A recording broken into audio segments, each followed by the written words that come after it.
ભેરાઈ ગામમાં ઇતિહાસમાં અનન્ય સ્થાન ધરાવતું જગન્નાથ મંદિર ધાર્મિક વિશેષ મહત્વ ધરાવે છે। અમરેલી જિલ્લાના રાજુલા તાલુકામાં આવેલ ભેરાઈ ગામ આજે ધાર્મિક દ્રષ્ટિએ વિશેષ મહત્વ ધરાવે છે, કારણ કે અહીં અમરેલી જિલ્લાના ઇતિહાસમાં અનન્ય સ્થાન ધરાવતું જગન્નાથ મંદિર આવેલું છે। સમગ્ર જિલ્લામાં ભેરાઈ સિવાય અન્ય કોઈ પણ ગામ કે શહેરમાં આવા પ્રકારનું મંદિર જોવા મળતું નથી। ભક્તિ અને પરંપરાનું જીવતું પ્રતીક બનેલું આ મંદિર આજે હજારો શ્રદ્ધાળુઓ માટે ભક્તિનો કેન્દ્રબિંદુ બન્યું છે। અમરેલી જિલ્લાના ધર્મપ્રેમી લોકો માટે આ મંદિર શ્રદ્ધા અને ગૌરવનું પ્રતીક છે। अंदर से ये तुम्हें बोर्ड से वस्तु नहीं कोई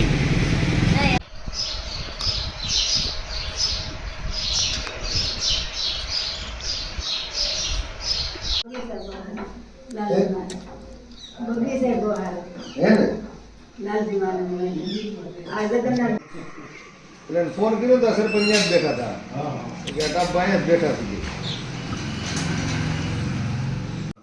मोटू बनाव्યું લાદી બાદી ને આ બધું शॉट ले लो फारूक भाई तुम्हारे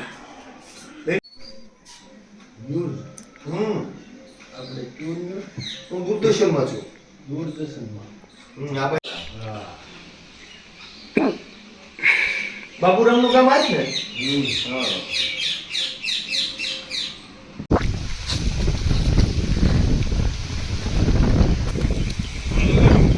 ઉભા રહો હું કહું પછી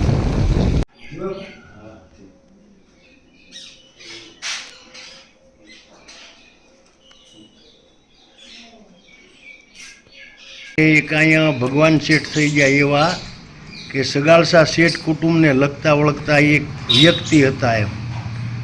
પછી આ મંદિર એને બનાવ્યું। આજે જગન્નાથ ભગવાનનું અમરેલી જિલ્લામાં એક જ આ મંદિર છે, બાકી તો છે ઘણા જગન્નાથપુરી અમદાવાદ ને એમાં, પણ આ અમરેલી જિલ્લામાં એક જ છે જગન્નાથ ભગવાનનું મંદિર, અને આ 150 વર્ષ જૂનું મંદિર છે। અને બાકી આ મંદિર છે એનું, પ્લસ એની વાડી છે ગામમાં। અહીં મારા હવેલીને અડીને ભોળાનાથના મંદિર 3 બનાવ્યા। બાજુમાં ઉલે પાદર એક નિશાળ છે એની બનાવેલ। બીજા નંબર મેં રામજી મંદિર છે એનું, એ નિશાળ મંદિર 2 અત્યારે 35 થી 40 વીઘામાં બાંધકામ છે, એ પણ આ શેઠનું જ બનાવેલ, ભગવાન શેઠ ગોકુળદાસ હોરાનું।